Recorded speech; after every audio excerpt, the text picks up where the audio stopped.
एक ऐसा घर जहां बच्चों को धूप छू भी नहीं सकती और फिर उसी घर में रहने वाले लोगों को पता चलता है कि शायद वो अकेले नहीं हैं। आज की कहानी है द अदर्स 2001 की। यह एक साइकोलॉजिकल हॉरर मास्टरपीस है। एक बहुत पुराने धुंध से घिरे हुए विशाल हवेली जैसे घर में रहती है ग्रेस अपने दो बच्चों एन और निकोलस के साथ। लेकिन इन बच्चों की हालत नॉर्मल नहीं है। उन्हें एक ऐसी बीमारी है जिसमें धूप की एक किरण भी उनकी जान ले सकती है। इसलिए पूरे घर के पर्दे हमेशा बंद रहते हैं, हर दरवाजा लॉक रहता है और एक सख्त नियम है, जब तक एक दरवाजा बंद ना हो जाए दूसरा नहीं खुलेगा। यानी इस घर में हमेशा अंधेरा रहता है, हर कमरा दम घोटने वाली खामोशी से भरा हुआ। और बस यहीं से शुरू होता है असली डर। ग्रेस का पति चार्ल्स युद्ध में गया हुआ है और महीनों से लौटा नहीं। उसे लगता है शायद वह मर चुका है। एक दिन अचानक घर पर 3 नए नौकर आते हैं, एक बुजुर्ग औरत मिसेस मिल्स, एक बूढ़ा माली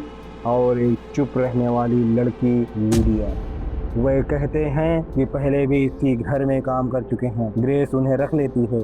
आप देख रहे हैं movies in Hindi express. Starting में सब कुछ नॉर्मल लगता है, लेकिन फिर छोटी बेटी एन कहती है, मम्मी इस घर में और भी लोग रहते हैं। ग्रेस इसे बच्चों की कल्पना समझती है, वो सिर्फ ऐसे ही बातें कर रही है। लेकिन एन बताती है कि उसने एक लड़के को देखा है, उसका नाम है विक्टर। अब ग्रेस गुस्सा होती है, उसे लगता है बच्ची झूठ बोल रही है। लेकिन उसी रात ऊपर किसी के चलने की आवाज आती है, खाली कमरों से फुसफुसाहट, दरवाजे अपने आप बंद होते हैं और पियानो अपने आप बजने लगते हैं। अब ग्रेस को लगने लगता है घर में सचमुच कोई है। वह पूरे घर की तलाशी लेती है, लेकिन कोई नहीं मिलता। फिर एक दिन उसे स्टोर रूम में एक बहुत पुरानी किताब मिलती है, जिसमें मरे हुए लोगों की तस्वीरें होती हैं। पुराने जमाने में लोग मौत के बाद फोटो खिंचवाते थे और यह देखकर ग्रेस का दिमाग हिल जाता है। उधर बच्चे लगातार कहते रहते हैं, वो लोग हमें देख रहे हैं। एन कहती है कि उसने एक बूढ़ी औरत को देखा जो उसके साथ बैठकर बात कर रही थी। ग्रेस गुस्से से कमरे में दौड़ती है और सामने देखती है एक बूढ़ी औरत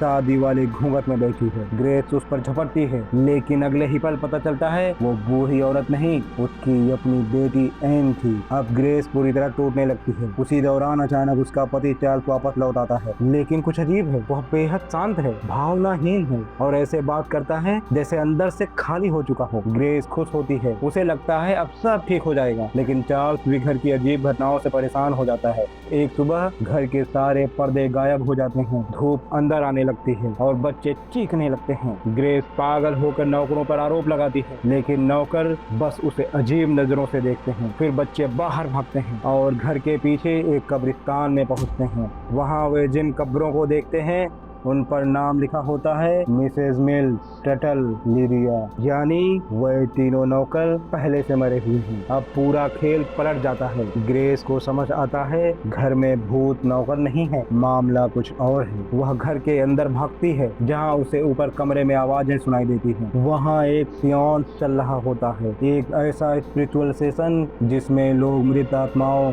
स्पिरिट से संपर्क करने की कोशिश करते हैं। कुछ लोग टेबल के आसपास बैठे होते हैं और एक बूढ़ी अंधी औरत मीडियम बनकर स्पिरिट से बात कर रही होती है। अब शॉकिंगली वो लोग कह रहे होते हैं, यह घर हमारा है, यहाँ भूत रहते हैं। ग्रेस चिल्लाती है, नहीं ये हमारा घर है। तभी उसे सच्चाई पता चलती है। फाइनल ट्विस्ट रिवील होता है। असलियत ये है कि भूत वे लोग नहीं हैं, भूत खुद ग्रेस और उसके बच्चे हैं। जी हाँ, युद्ध में पति की मौत की खबर के बाद ग्रेस मानसिक रूप से टूट गई थी।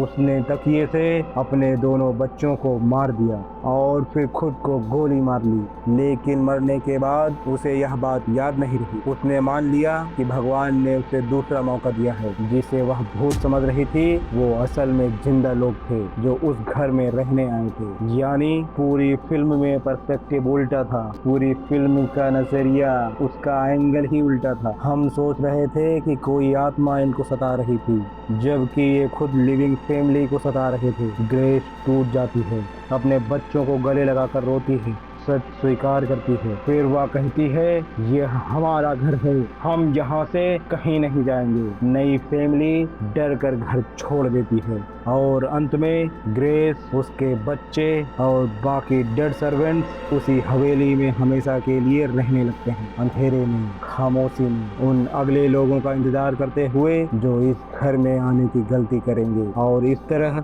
यह मूवी यहीं पर समाप्त हो जाती है। कभी कभी सबसे डरावनी बात भूत नहीं होती, बल्कि वो सच्चाई होती है जिसे इंसान खुद से छुपा कर जी रहा होता है। तो मिलते हैं कल शाम 7:30 बजे एक नई हॉरर मूवी के साथ अगली बार। और गहरा खौफ। Subscribe to movies in Hindi express. Mummy ने कहा था लाइक शेयर सब्सक्राइब करने के लिए कह देना, लोग अच्छे होते हैं। Thank you so much.